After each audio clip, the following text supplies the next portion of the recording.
৪৭তম BCS এর preliminary শুরু। সারা দেশের ২৫৬টি কেন্দ্রে পরীক্ষা দিচ্ছেন ৩.৫ লাখের বেশি চাকরি প্রার্থী। জালিয়াতি অনিয়ম ঠেকাতে মাঠে ১২০ ম্যাজিস্ট্রেট। কাগজে কলমে ঢাকায় অন্তত ৪৬টি খাল থাকলেও অস্তিত্ব খুঁজে পাওয়াই কঠিন। দখল আর তদারকির অভাবই বড় কারণ। সিটি কর্পোরেশনের ভূমিকা নিয়েও প্রশ্ন, কঠোর ব্যবস্থা নেওয়ার তাগিদ। ভবনে এক নাম এবং সাইনবোর্ডে আরেক নাম। দুনিয়ার মাদ্রাসা সবগুলা কওমি। আইনুল ভাই আমাদের অজান্তে তিনি দরখাস্ত করছিলেন। ৩টা বরাদ্দই একাই পাই। অস্তিত্বহীন মাদ্রাসায় অর্থ বরাদ্দ, পারিবারিক কবরস্থানকে সামাজিক দেখিয়ে টাকা উত্তোলন। ময়মনসিংহ জেলা পরিষদের প্রকল্পে ৯/৬ রিপোর্ট আটকাতে ঘুষের প্রস্তাব। মার্কিন পণ্য আমদানি বাড়াতে দেরি হলে শুল্ক ইস্যুতে বেঁকে বসতে পারে ট্রাম্প প্রশাসন। আশঙ্কা ব্যবসায়ীদের। বাণিজ্য ঘাটতি কমাতে সরকারি ক্রয় দ্রুত শেষ করার তাগিদ।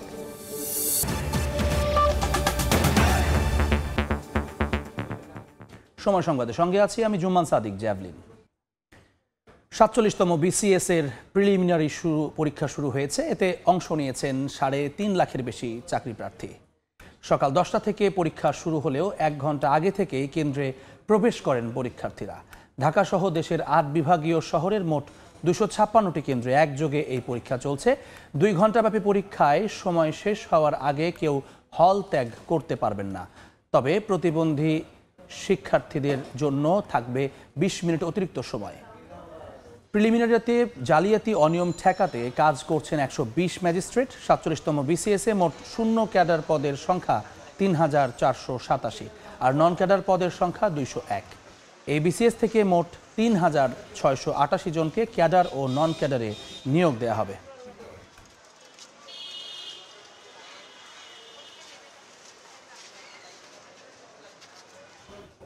এই মুহূর্তে ধানমন্ডিতে ইউনিভার্সিটি উইমেন্স ফেডারেশন কলেজ কেন্দ্রে আছেন সহকর্মী আতাউর কাউসার। সরাসরি যাচ্ছি তার কাছে।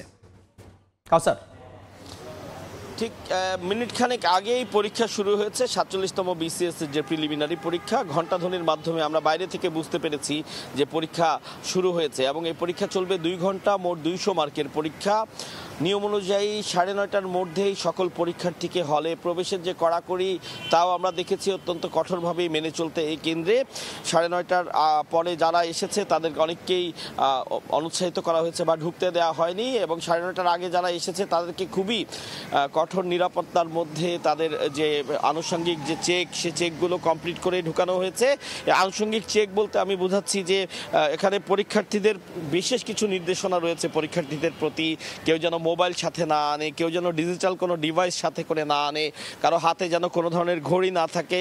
এবং আমরা দেখেছি এখানে ছাত্র ছাত্রী উভয় পরীক্ষার্থী যারা আছেন তাদের ক্ষেত্রে এই কঠোরভাবে এই নিয়মটি মানতে প্রত্যেকটি কেন্দ্রেই পর্যাপ্ত সংখ্যক আইন শৃঙ্খলা রক্ষাকারী বাহিনীর সদস্য অর্থাৎ পুলিশ রয়েছে। এবং আমরা দেখেছি যে পরীক্ষার্থীরা যখনই প্রবেশ করছেন পুলিশ প্রত্যেককে ফিজিক্যালি চেক করছেন। কেউ যদি হিজাব পরে আসেন সেক্ষেত্রে তার হিজাবটি সরিয়ে মহিলা পুলিশ তাদের কানে কোনো ডিভাইস আছে কিনা সেটি চেক করে ঢুকাচ্ছেন। অর্থাৎ পরিপূর্ণভাবে যে নিরাপত্তা বলয় পরীক্ষার্থীদের জন্য এবং বিসিএস পরীক্ষা যাতে কেউ অসৎ উপায় অবলম্বন করতে না পারে সেজন্য যে ধরনের নিরাপত্তা নেওয়া উচিত সেই প্রত্যেকটি নিরাপত্তা নিয়েই এই পরীক্ষা অনুষ্ঠিত হচ্ছে। এবং আমরাও দেখেছি যে পরীক্ষার্থীরা প্রবেশ করছে তাদেরকে সব ধরনের এ ধরনের চেক কমপ্লিট করেই ভেতরে যেতে দেয়া হচ্ছে। এবং দেখতে পাচ্ছেন যে পরীক্ষার্থীদের সাথে যে সকল স্বজনরা এসেছেন তারা উদ্বিগ্ন হয়েই বাইরে অপেক্ষা করছেন তাদের স্বজনরা যারা ভেতরে পরীক্ষা দিচ্ছেন ভালোভাবে পরীক্ষা দিতে পারছেন কিনা। স্বাভাবিকভাবেই একটি চিন্তা থাকে অভিভাবকদের মনে। এখানে অনেকেই এসেছেন তার মেয়েকে নিয়ে, অনেকে এসেছেন তার স্ত্রীকে বা অনেকেই এসেছেন তার কোনো স্বজনের সাথে যারা পরীক্ষার্থী আজকের। তো এখন পর্যন্ত সুন্দরভাবেই পরীক্ষা চলছে এবং আমরা এই কেন্দ্রে কথা বলেছি। এই কেন্দ্রে মোট 1097 জন পরীক্ষার্থী পরীক্ষা দিচ্ছেন এবং কেন্দ্রে যারা দায়িত্বে রয়েছেন তারা বলছেন যে সুষ্ঠুভাবেই সুন্দরভাবে সব কাজ তারা সম্পন্ন করেছেন এবং সে অনুপাতে বা সে অনুযায়ী এখন থেকে 2 থেকে 3 মিনিট আগে পরীক্ষাও তারা শুরু করিয়েছেন যা চলবে 2 ঘন্টা। এই ছিল Dhanmondi Bangladesh women's federation college university women's federation college কেন্দ্র থেকে বিসিএস ৪৭তম প্রিলিমিনারি পরীক্ষার শেষ তথ্য আমার কাছে। বিসিএস প্রিলিমিনারির খবর জানাচ্ছিলেন সহকর্মী আতাউর কাউসার। জলাশয়ের নগরী ঢাকা এখন কংক্রিটের জঞ্জাল। অবৈধ দখলদারদের দৌরাত্ম্য আর রক্ষণাবেক্ষণের অভাবে হারিয়ে গেছে অনেক খাল। দিনের পর দিন লড়াই করে যেগুলো টিকে আছে সেগুলো এখন অস্তিত্ব সংকটে। বিশেষজ্ঞরা বলছেন, খাল উদ্ধারে সিটি কর্পোরেশনের যে অল্প কিছু কাজ তাও লোক দেখানো। দখলদারদের বিরুদ্ধে আইনের প্রয়োগ আর যথাযথ উদ্যোগ ছাড়া বাঁচিয়ে রাখা সম্ভব না বাকি খালগুলোকে। মঞ্জুর রহমানের ছবিতে ওয়ালিউল সাকিবের বিশেষ প্রতিবেদন। গেল 23 এপ্রিল মোহাম্মদপুরের হাইক্কার খালে অবৈধ স্থাপনা উচ্ছেদে অভিযান চালায় ঢাকা উত্তর সিটি কর্পোরেশন। ওই সময় একটি দোতলা ভবন পুরোপুরি, একটি ভবনের আংশিক ও বেশ কয়েকটি টিনের ঘর ভেঙে দেওয়া হয়। তবে অভিযানের প্রায় 6 মাস পরেও শুরু হয়নি খননের কাজ। এখনো সেভাবেই পড়ে আছে খালের ভরাটকৃত মাটি। ঢাকা দক্ষিণের ধোলাই খাল কেবল নামেই রয়ে গেছে। ব্যস্ত সড়ক, দুই পারের দোকানপাট আর বাড়িঘর দেখে বোঝার উপায় নেই 3 দশক আগেও এখানে চলেছে নৌকা। ঐতিহ্যবাহী এই খালটির অবশিষ্ট এখন সিএমবি বক্স কালভার্ট। দেখছি যে বেকুদিয়া ভাঙতেছে, এরকম ম্যাজিস্ট্রেট আসছিল, সিটি কর্পোরেশন অনেক লোক আসছিল, খাল উদ্ধার হয়নি, ভেঙে গেছে আর কি। আমি 2 পয়সা করে নৌকাতে পার করছি, 5 পয়সা করে, এখন তো আরো পারাবার নাই। দক্ষিণের আরেক খাল জিরানি টিকে আছে ঠিকই, তবে প্রায় নিষ্প্রাণ হয়ে। কোথাও কোথাও প্রবাহ থাকলেও আবর্জনার চাপে বেশিরভাগ জায়গাতেই পানি আবদ্ধ।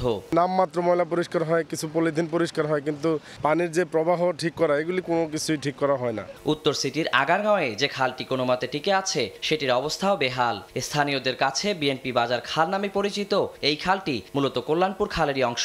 কল্যাণপুরের দিকে কিছুটা প্রশস্ত থাকলেও তা সংকুচিত হয়ে অর্ধেকে নেমেছে পলি জমে। যেভাবে ভরাট হচ্ছে খাল, তার তুলনায় উদ্ধার আর রক্ষণাবেক্ষণ একেবারেই অপ্রতুল।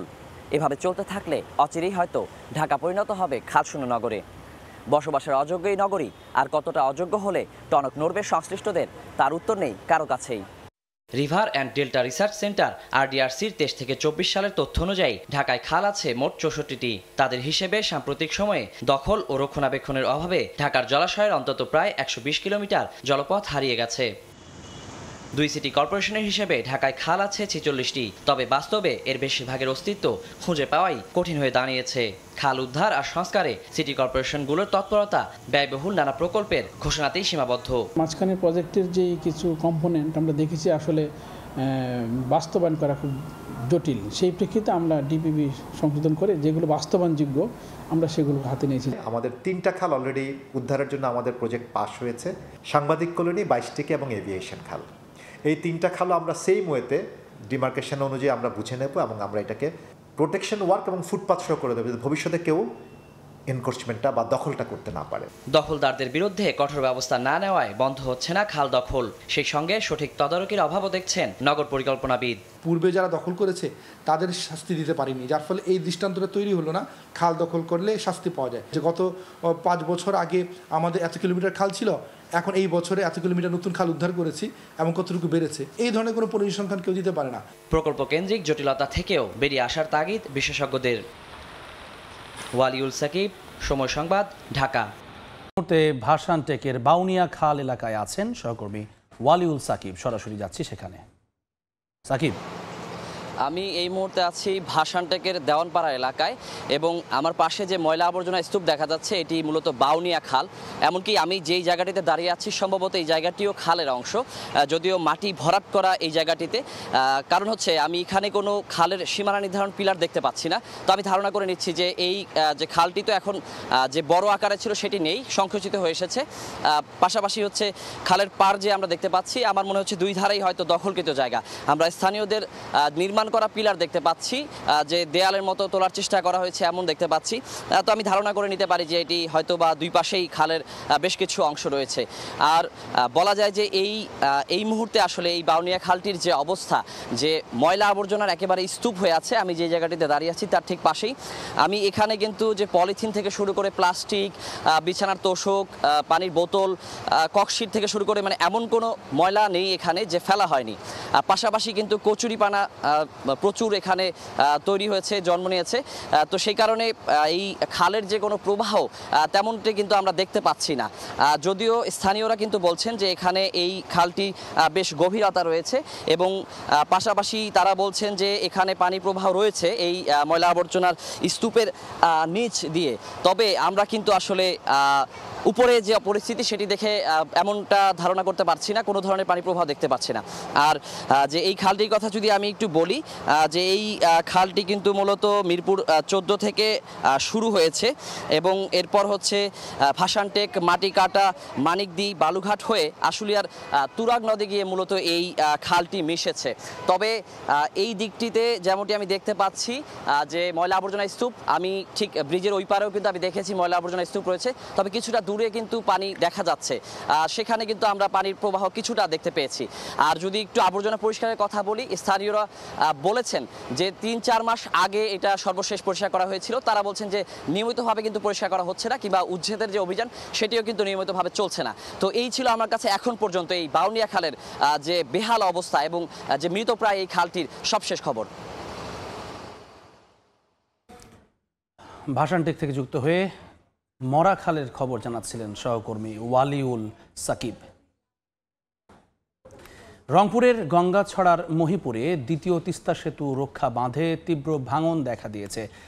এরই মধ্যে নদীগর্ভে বিলীন হয়ে গেছে বাঁধের প্রায় 100 মিটার। ঝুঁকিতে রয়েছে সেতু, লালমনিরহাট রংপুর সংযোগ সড়ক সহ কয়েকটি গ্রাম। এই মুহূর্তে মহিপুরে আছেন রিপোর্টার আব্দুর রশিদ জীবন। সরাসরি যাচ্ছি তার কাছে। জীবন, গত 3 দিন ধরে টানা ভাঙন অব্যাহত রয়েছে রংপুরের এই তিস্তা সেতুর যে রক্ষা বাঁধটি রয়েছে সেই বাঁধটিতে, এবং আমরা যেটি দেখছি যে গত 3 দিন ধরে এই অব্যাহত ভাঙনে প্রায় 100 মিটার বাঁধের অংশ কিন্তু এখন পর্যন্ত নদীগর্ভে বিলীন হয়ে গেছে।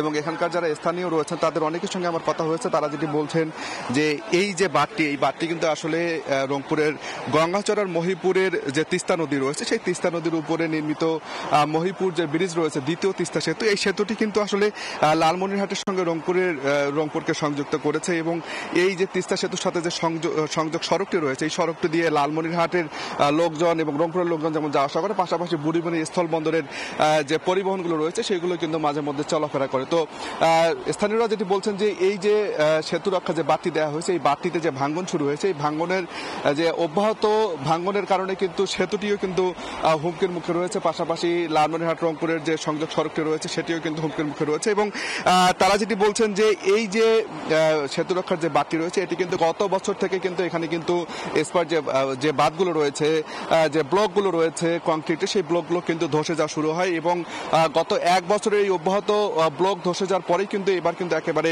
পূর্ণাঙ্গ ভাঙ্গনের রূপ নিয়েছে এই বাঁধটিতে। এবং এই বাঁধটির যে ভাঙ্গন সেটি কিন্তু 1 বছর থেকে মেরামত না করবার জন্য, কোনো উদ্যোগ না নেওয়ার জন্য কিন্তু আসলে এই ভাঙ্গনের কবলে পড়েছে। এবং এই বাঁধ ভেঙে যাওয়ার কারণে কিন্তু এই নদী তীরবর্তী, পাশাপাশি বলা চলে যে 3 থেকে 4টি গ্রামের প্রায় 1500 থেকে 2000 মানুষ কিন্তু এখানে কিন্তু ঝুঁকিতে রয়েছেন, ভাঙ্গন ঝুঁকিতে রয়েছে। যদিও এখন পর্যন্ত পানি উন্নয়ন বোর্ড কিংবা এলজিইডি, যেহেতু এই বাঁধটি আসলে এলজিইডি থেকে নির্মাণ করে দেওয়া হয়েছে, 2 প্রতিষ্ঠানের পক্ষ থেকে এখন পর্যন্ত সে ধরনের কোনো পদক্ষেপ নেওয়া হয়নি বাঁধটি রক্ষার কারণের জন্য। এবং যে কারণে স্থানীয়রা বলছেন যে গত 3 দিন থেকে অব্যাহত ভাঙ্গন সেটি কিন্তু বাঁধের যে ভাঙ্গন সেটি অব্যাহত রয়েছে। এবং এই অব্যাহত ভাঙ্গনের কারণে সেতু তো আছেই, সংযোগ সড়ক রয়েছে, পাশাপাশি নদী তীরবর্তী যে গ্রামগুলো রয়েছে সেই গ্রামগুলো কিন্তু আসলে ভাঙ্গন ঝুঁকিতে রয়েছে। এবং এখন পর্যন্ত স্থানীয়রা বলছে যে এই বাঁধটি রক্ষায় কোনো ধরনের কোনো ব্যবস্থা নেয়নি সংশ্লিষ্ট কর্তৃপক্ষ। তো সব মিলে এই ছিল রংপুরের তিস্তা থেকে সবশেষ। রংপুর থেকে নদী ভাঙনের খবর জানাচ্ছিলেন সহকর্মী আব্দুর রশিদ জীবন। রাজবাড়ীর দৌলতদিয়া ফেরিঘাটের 7টি ঘাটের মধ্যে 5টি অচল, বাকি 2টি চলছে খুঁড়িয়ে খুঁড়িয়ে। ফেরির ধাক্কায় পল্টনের যন্ত্রাংশ বিকল হওয়ায় ব্যাহত হয় যান পারাপার। এতে সৃষ্টি হয় দীর্ঘ যানজট। অন্যদিকে 2020 সালে পাটুরিয়া ও দৌলতদিয়া নদীবন্দর আধুনিকায়নে প্রকল্প পাশ হলেও তা থেমে আছে। আশিকুর রহমানের রিপোর্ট। পাখির চোখে পদ্মার পাড়ের এক সবুজ নয়নাভিরাম দৃশ্য মনে হলেও এটি একটি ফেরিঘাট। প্রতি বছর বর্ষায় যেখানে নদীর স্রোতে বিলীন হয় এক বা একাধিক ঘাট। রাজবাড়ীর দৌলতদিয়া ফেরিঘাটের 7টি ঘাটের মধ্যে 5টি অচল দীর্ঘদিন ধরে। 3 ও 4 নম্বর ফেরিঘাটেরও বেহাল দশা। ফেরির ধাক্কায় পন্টনের যন্ত্রাংশ বিকল হয়ে ব্যাহত হয় যানবাহন পারাপার। এতে সৃষ্টি হয় দীর্ঘ যানজট। দুর্ভোগে পড়েন যাত্রী ও যান চালকরা। মাঝে মাঝে ঘাট ভেঙে গেলে পরে আমরা অনেক যানজটে ভোগান্তি পড়ি। 4 থেকে 5টা ঘাট হলে পরে ভালো হয়। এখন যে একটা ঘাট 2টো ঘাট চালু আছে, এতে খুব দাম পড়ে। অন্যদিকে ২০২০ সালে পাটুরিয়া ও দৌলতদিয়া নদীবন্দর আধুনিকায়নে প্রকল্প পাশ হয় একনেকে। ১,৩৫১ কোটি ৭০ লাখ টাকা ব্যয়ে প্রকল্পটি বাস্তবায়নের দায়িত্ব পায় বিআইডব্লিউটিএ। ২০২৩ সালের জানুয়ারিতে দৌলতদিয়ার ৩টি মৌজায় ৩০ একর জমি অধিগ্রহণের জন্য নোটিশ দেয়া হয় জমির মালিকদের। তবে সেখানেই থেমে যায় প্রকল্পটি। ৫-৬ বছর ধরে শুনতেছি যে এখানে আধুনিকায়ন হবে, কিন্তু এরকম কোনো কিছুই আমরা এখানে দেখতে পাচ্ছি না বা হচ্ছে না। প্রকল্প জমি অধিগ্রহণের জন্য ৭ ধারা নোটিশ দিয়েছিল, 7 ধারা নোটিশ পর্যন্তই শেষ, আর এখন তার আমাদের সাথে আর কোনো আলোচনা নাই। প্রকল্প পরিচালক বলছেন, নকশা সংক্রান্ত জটিলতা ও ব্যয় বৃদ্ধির কারণে প্রকল্পটির কাজ শুরু হওয়ার আগেই সমাপ্ত ঘোষণা করা হয়েছে। আর বিআইডব্লিউটিসি বলছে, ভোগান্তি লাঘবে দৌলতদিয়ায় ঘাটের সংখ্যা বাড়াতে ঊর্ধ্বতন মহলে অবহিত করা হয়েছে। ৭ নম্বর ঘাটের ব্যাপারে বিআইডব্লিউটিকে আমাদের মেরিন বিভাগ লিখিত আকারে অবহিত করছেন। আশা করি ওনারা স্বল্প সময়ের মধ্যে ঘাটটি আনার ব্যবস্থা করবেন। রাজবাড়ীর দৌলতদিয়া ও মানিকগঞ্জের পাটুরিয়া নৌ রুটে 10টি ফেরি দিয়ে প্রতিদিন ৩,০০০-এর বেশি যানবাহন পারাপার হয়। আশিকুর রহমান, সময় সংবাদ, রাজবাড়ী। অস্তিত্বহীন মাদ্রাসার নামে দেয়া হয়েছে অর্থ বরাদ্দ। পারিবারিক কবরস্থানকে সামাজিক দেখিয়েও তুলে নেওয়া হয়েছে টাকা। আবেদন না করেও বরাদ্দের তালিকায় নাম উঠেছে অনেক প্রতিষ্ঠানের। আবার একই ব্যক্তি একাধিক প্রতিষ্ঠানের অর্থ তুলেছেন। ময়মনসিংহ জেলা পরিষদ থেকে 2024-25 অর্থ বছরের রাজস্ব বাজেটের ঐচ্ছিক কার্যাবলীর আওতায় নেওয়া প্রকল্পে অনিয়মের এমন অভিযোগের সত্যতা মিলেছে সময় সংবাদের অনুসন্ধানে। হোসেন আলীর ছবিতে ওবায়দুল হকের রিপোর্ট।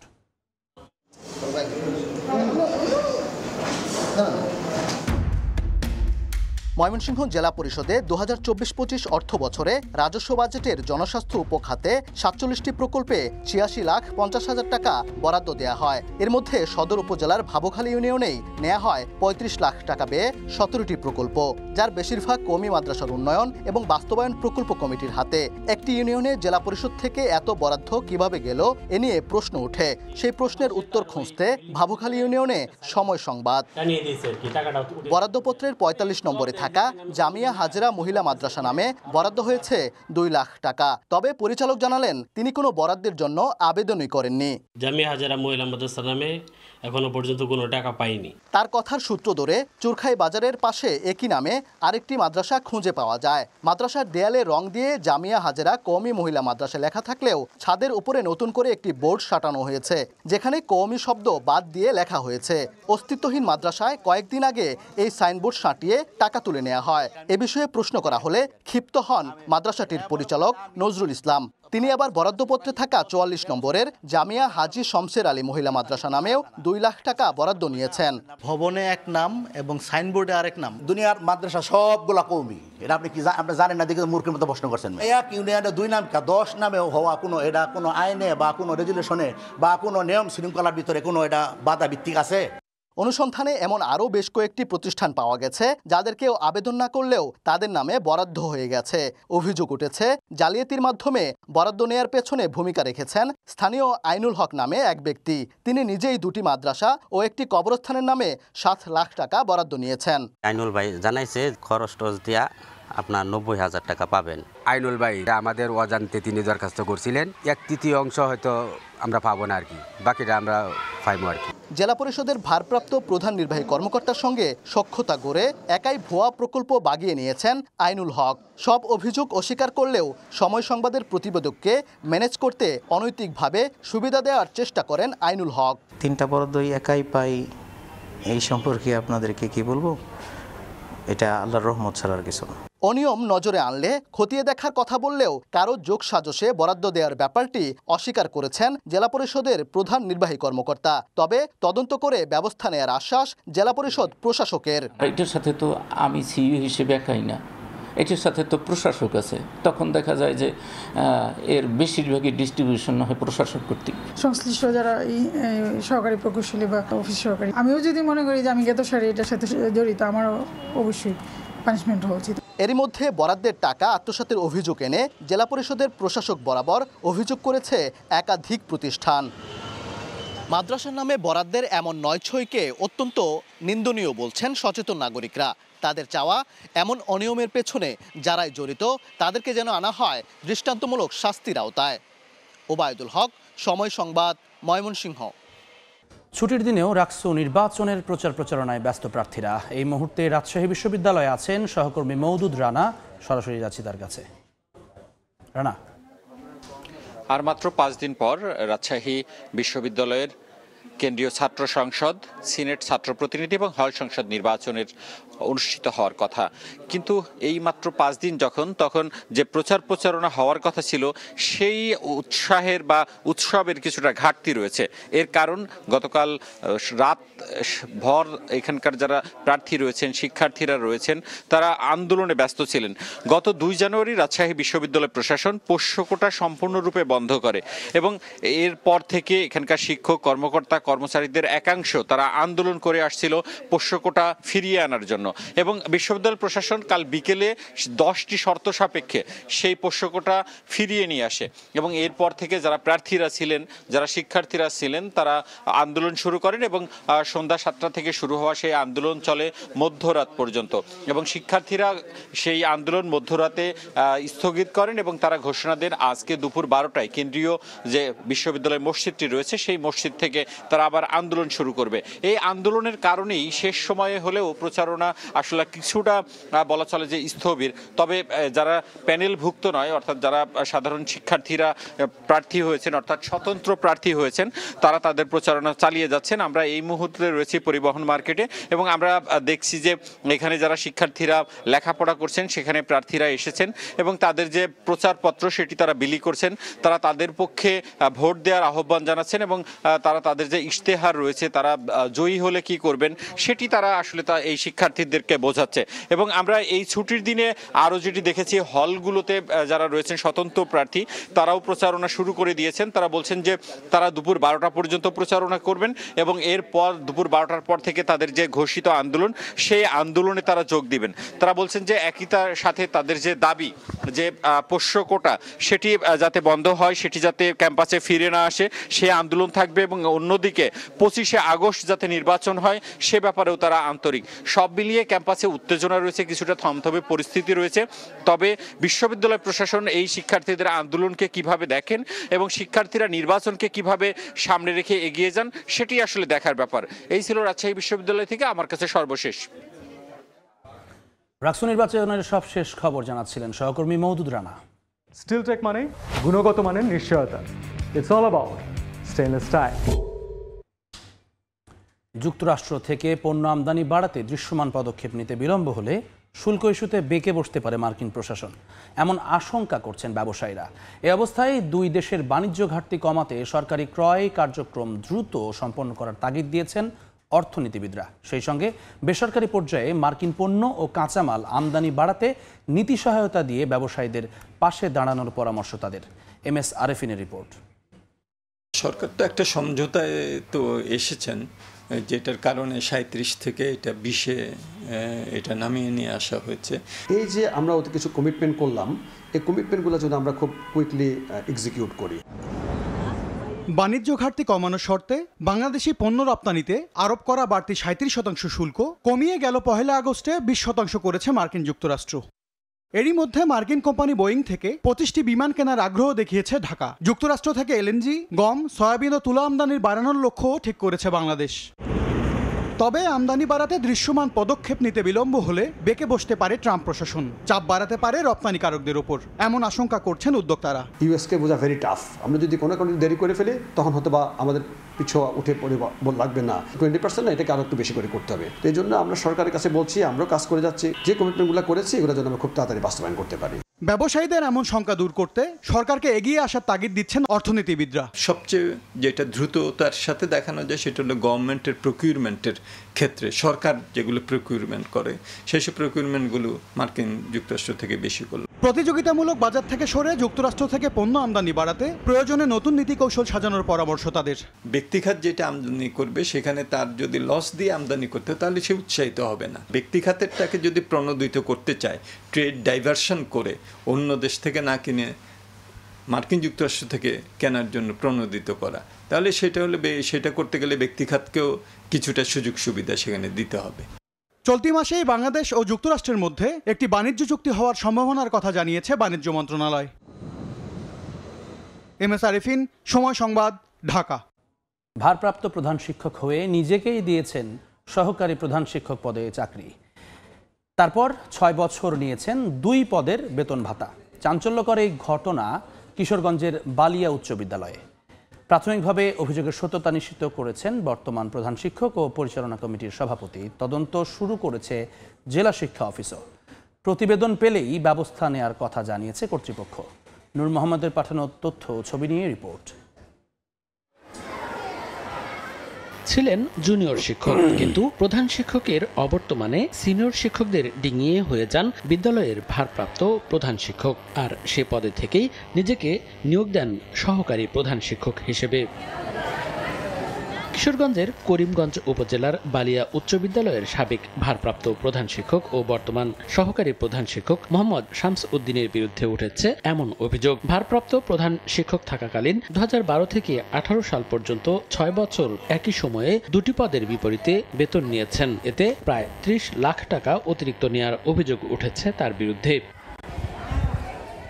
এ ঘটনায় গত 25 জুন মোহাম্মদ আব্দুর রহিম নামের স্থানীয় এক ব্যক্তি জেলা প্রশাসকের কাছে লিখিত অভিযোগ করেন। বিষয়টি তদন্ত করে করিমগঞ্জ উপজেলা মাধ্যমিক শিক্ষা কর্মকর্তাকে নির্দেশ দেয় জেলা শিক্ষা অফিস। প্রাথমিকভাবে 2 পদে বেতন নেওয়ার সত্যতা পাওয়া গেছে বলে জানালেন বিদ্যালয়টির বর্তমান প্রধান শিক্ষক ও পরিচালনা কমিটির সভাপতি।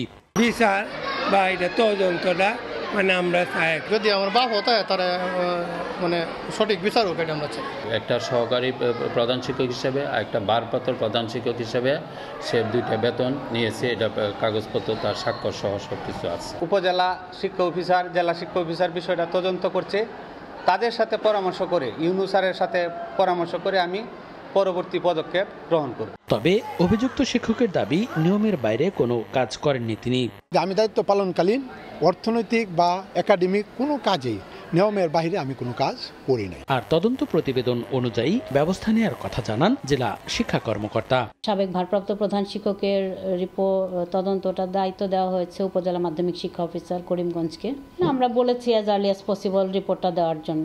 ওইটারও রিপোর্ট আসলে তখন আমরা ব্যবস্থা নিতে পারবো। 1969 সালে প্রতিষ্ঠিত বালিয়া উচ্চ বিদ্যালয়ে 11 জন শিক্ষক ও 635 জন শিক্ষার্থী রয়েছে। সময় সংবাদ, কিশোরগঞ্জ। কোথাও খসে পড়ছে পলেস্তারা, কোথাও ফাটল ধরে বেরিয়ে গেছে রড। এমন ভবনে বছরের পর বছর জীবনের ঝুঁকি নিয়ে শ্রেণীকক্ষে পাঠদান চলছে কোমলমতি শিক্ষার্থীদের। মাদারীপুরে 61টি সরকারি প্রাথমিক বিদ্যালয় ঝুঁকিপূর্ণ, অথচ বারবার নতুন ভবনের আকুতি জানালেও মিলছে না কোনো সুরাহা। সঞ্জয় কর্মকার অভিজিতের রিপোর্ট, ছবি তুলেছেন শাহাদত আকন।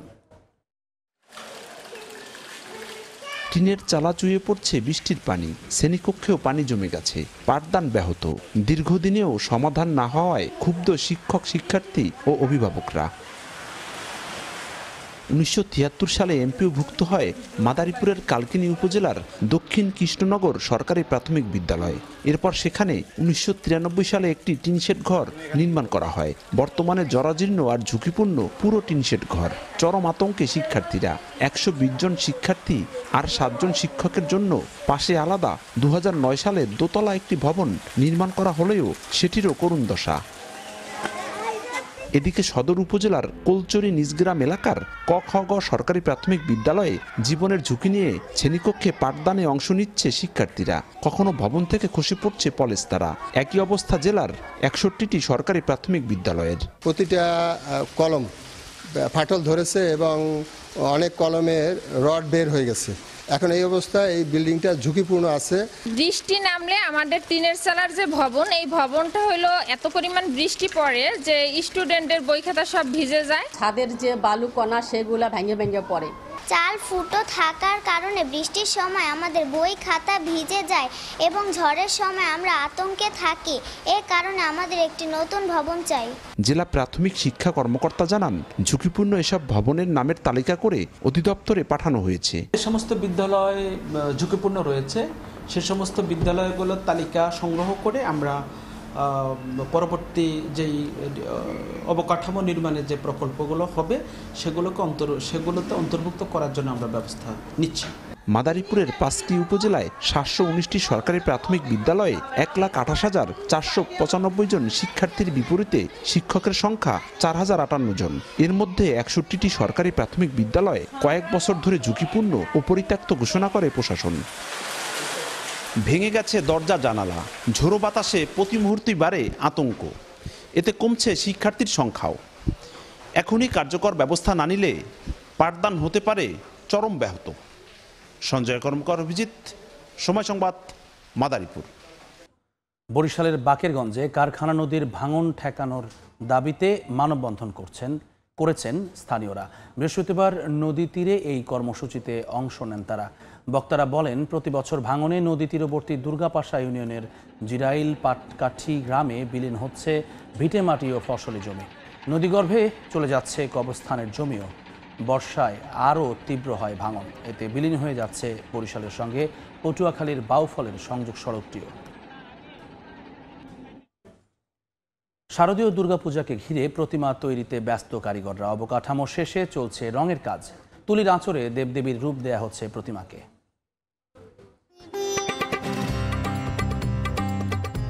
মর্তের দ্বার প্রান্তে দুর্গতি নাশিনী দেবী দুর্গা। দরজায় করা নাড়ছে শারদ। সনাতনীরা মানবেন সবচেয়ে বড় ধর্মীয় উৎসব দুর্গাপূজায়। এর প্রধান আকর্ষণ নানা রূপে সাজানো প্রতিমা। দেবদেবীর আকর্ষণীয় প্রতিমা তৈরিতে ব্যস্ততা কারিগরদের। টাঙ্গাইল ও ফরিদপুরের মণ্ডপগুলোতে বেশিরভাগ প্রতিমার অবকাঠামো প্রস্তুত। এখন চলছে রং আর তুলির আঁচড়ে দেবী দুর্গার রূপকে ফুটিয়ে তোলার কাজ। শুধু দুর্গা নয়, শিল্পীদের নিপুণ হাতের ছোঁয়ায় প্রস্ফুটিত হচ্ছে লক্ষ্মী, সরস্বতী, গণেশ ও কার্তিক সহ অন্যান্য দেবদেবী। কারিগররা বলছেন, পূজার দিন ঘনিয়ে আসায় দিনরাত এক করে কাজ করছেন তারা। দিনরাত 24 ঘন্টা কাম করতেছি, কাম করে মাল ডেলিভারি দিতে হবে 8 দিন পরে। সবকিছুর দাম বেশি না, এখন মজুরি তারা আমাদের বাড়ে নাই। বাজেটও কমে গেছে, দেশের পরিস্থিতি খারাপ, তার জন্য মণ্ডপ সজ্জার কাজও চলছে জোরে সোরে। ধর্মীয় নানা পৌরাণিক কাহিনী ফুটিয়ে তুলে সাজানো হচ্ছে মন্দিরগুলোকে। আমাদেরকে গতবারের মতো এবারও আমাদের আইন শৃঙ্খলা রক্ষাকারী বাহিনী আমাদের সাথে থাকবে। সুন্দরভাবে তারা ঠাকুর দেখতে পারেন, সেই ক্ষেত্রে তাদের আলাদা আলাদাভাবে আমরা ব্যবস্থা করার জন্য প্রতিটা মন্দিরকে আমরা নির্দেশনা দিয়েছি। এবার টাঙ্গাইলে 1250টি ও ফরিদপুরে 757টি মণ্ডপে আয়োজন করা হয়েছে শারদীয় উৎসবের। নির্বিঘ্নে পূজা উদযাপনে সব ধরনের নিরাপত্তা ব্যবস্থা নিয়েছে আইন শৃঙ্খলা রক্ষাকারী বাহিনী। সংশ্লিষ্ট পূজা মণ্ডপের সাথে যারা দায়িত্বপ্রাপ্ত আছেন তাদের সাথে একটি নিবিড় যোগাযোগের মাধ্যমে আমরা আইন শৃঙ্খলা যে পূর্ব প্রস্তুতি এই দুর্গোৎসবকে ঘিরে সেটি আমরা রক্ষা করতে চাই। আগামী 28 সেপ্টেম্বর মহাষষ্ঠীর মধ্য দিয়ে শুরু হবে শারদীয় দুর্গাপূজা, যা শেষ হবে 2 অক্টোবর বিজয়া দশমী ও প্রতিমা বিসর্জনের মধ্য দিয়ে। তানজিনা তাসনিম, সময় সংবাদ। কারিগরি ত্রুটির কবলে পড়েছে মার্কিন প্রেসিডেন্ট ডোনাল্ড ট্রাম্পের হেলিকপ্টার। বৃহস্পতিবার সন্ধ্যায় যুক্তরাজ্যে রাষ্ট্রীয় সফর শেষে ফেরার পথে ট্রাম্পকে বহনকারী হেলিকপ্টার লুটন বিমানবন্দরে জরুরি অবতরণ করে। হোয়াইট হাউসের প্রেস সেক্রেটারি ক্যারোলিন লেভিট জানান, হেলিকপ্টারটিতে সামান্য হাইড্রোলিক ত্রুটি দেখা দেয় সতর্কতামূলক পদক্ষেপ হিসেবে স্থানীয় এক বিমানবন্দরে অবতরণ করানো হয়। পরে সেটি আবারও উড্ডয়ন করে নির্ধারিত গন্তব্য স্ট্যানস্টেডে পৌঁছায়। যদিও সময়সূচির তুলনায় প্রায় 20 মিনিট দেরি হয়। তিনি আরও বলেন, প্রেসিডেন্ট ও ফার্স্ট লেডি নিরাপদে সাপোর্ট হেলিকপ্টারে উঠে পড়েন। সময় সংবাদের শীর্ষ সংবাদগুলো জানিয়ে দিচ্ছি আর একবার। 47তম বিসিএস এর প্রিলিমিনারি শুরু। সারা দেশে 256টি কেন্দ্রে পরীক্ষা দিচ্ছেন 3.5 লাখের বেশি চাকরি প্রার্থী। জালিয়াতি অনিয়ম ঠেকাতে মাঠে 120 ম্যাজিস্ট্রেট। কাগজে কলমে ঢাকায় অন্তত 46টি খাল থাকলেও অস্তিত্ব খুঁজে পাওয়াই কঠিন। দখল আর তদারকির অভাবই বড় কারণ। সিটি কর্পোরেশনের ভূমিকা নিয়ে প্রশ্ন। কঠোর ব্যবস্থা নেওয়ার তাগিদ। ভবনে এক নাম এবং সাইনবোর্ডে আরেক নাম। দুনিয়ার মাদ্রাসা সবগুলা কওমি। আইনুল ভাই আমাদের অজান্তে তিনি দরখাস্ত করছিলেন। 3টা বরাদ্দই একাই পাই। অস্তিত্বহীন মাদ্রাসায় অর্থ বরাদ্দ, পারিবারিক কবরস্থানকে সামাজিক দেখিয়ে টাকা উত্তোলন। ময়মনসিংহ জেলা পরিষদের প্রকল্পে 9/6 রিপোর্ট আটকাতে ঘুষের প্রস্তাব।